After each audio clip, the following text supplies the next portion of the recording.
It's 1988 and the first session of the 100th Congress. The president is Ronald Reagan, the Senate Majority Leader is Democrat Robert Byrd, and the House Majority Leader is Democrat Tom Foley. Oh hey, who's that over there? I'm just a bill, yes I'm only a bill, and I'm sitting here on Capitol Hill. Well, it's been a long, long fight to have clean air in our cities. It's a long, long wait while there's gridlock in committee, but I know I'll be a law. Oh, I hope, I pray that I will. But today I am still just a bill. Gee, Bill, you certainly have a lot of patience and courage. My original clean air funding expired way back in 1982, but gridlock between congressmen and President Reagan's opposition to me has prevented me from being reauthorized. Environment protection has been funded year to year through appropriations. If Congress doesn't act soon, the Environmental Protections Agency will. I was first introduced into the Senate Environment Committee in 1987 during the first session of the 100th Congress. But because of disputes over regulations, I never made it to the Senate floor. My sponsor, Senator Mitchell of Maine, fought hard but could never quite get me there. Senate Majority Leader Senator Byrd didn't really like me because he thought my acid rain proposals would hurt his coal miners. Next, I was introduced into the House Energy Committee, and this is where the big disagreements began. Chairman Dingell wanted to make my regulations less strict because he was from Michigan, where the auto industry was very important. Health and Environment Subcommittee Chairman Waxman wanted my regulations to be more strict because he and his California constituents were proponents of environment protection. The debates continued until the end of the year, and I never made it out of subcommittee. I'm just a bill, yes I'm only a bill, and I got as far as Capitol Hill.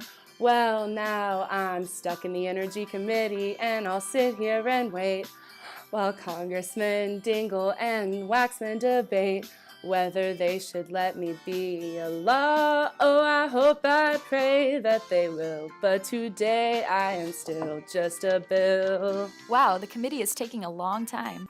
In the second session of the 100th Congress, in 1988, the Senate continued to block me.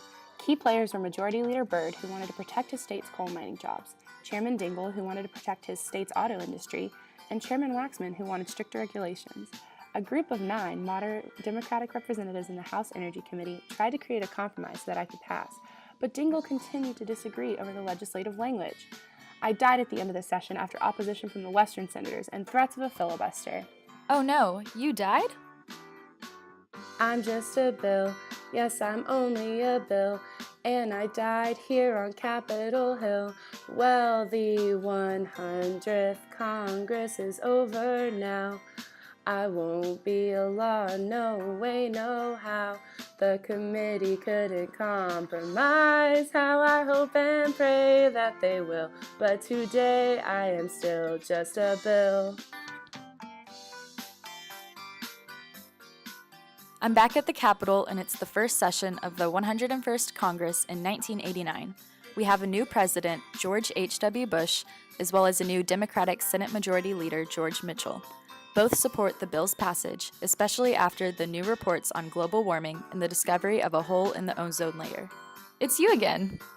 Yep, I'm back. Debate and gridlock between Dingell and Waxman over my regulations continued for months in the House Health and Environment Subcommittee. The turning point occurred when Dingell and Waxman had a rare face-to-face meeting and came up with a compromise on motor vehicle emissions. But the year ended with more stalling in the Energy Subcommittee.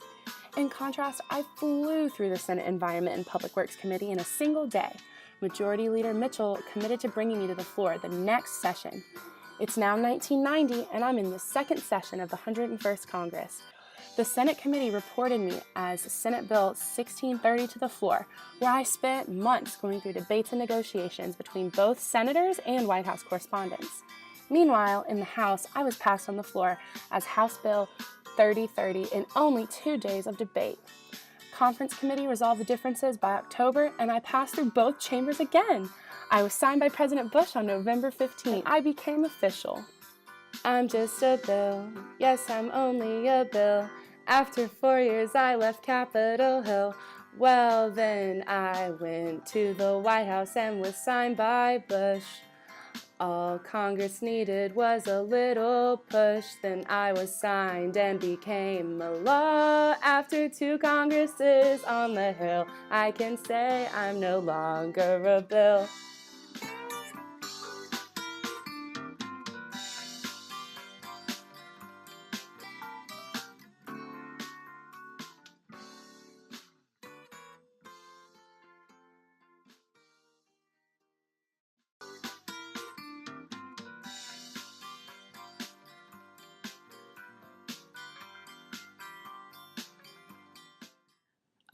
You're actually just amendments.